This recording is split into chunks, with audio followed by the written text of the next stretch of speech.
Ассалаумағалейкум бауырлар. Қазір уақытта мынандай бір көз бар. Осы көзді адамдар үйіне, балалардың жағында киіміне іліп қояды. Көзден сақтасын, бәледен сақтасын деген сияқты. Бауырлар, Алла сақтасын, бұл ширкке ұласып кетпесін. Өйткені жамандықтан қорғайтын ол біздің Алла Тағала.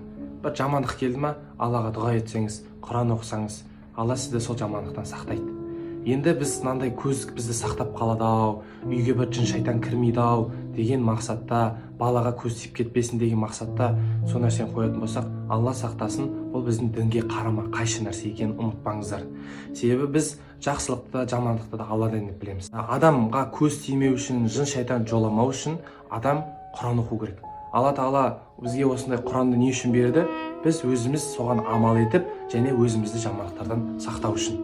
Сол үшін бауырлар, үйде Құран оқып қойыңыздар, Құран күнделікті оқып отырыңыздар, сол кезде үйіңізге берекет кіреді. Құран оқи алмасаңыздар, Құранды қосып қойыңыздар ютубтан, Бақара сүресін, басқа сүрелерді қосып қойыңыздар.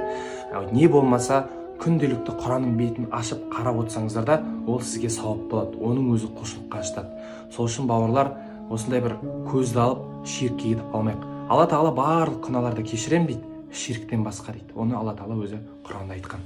Ол өзін қорғай алмаған зат сізді қорғайды деп ешқашан ойламай қойыңыздар. Оны да бір адам ойлап тапты да. Сол үшін бауырлар, бұл ескерту. Ассаламу алейкум.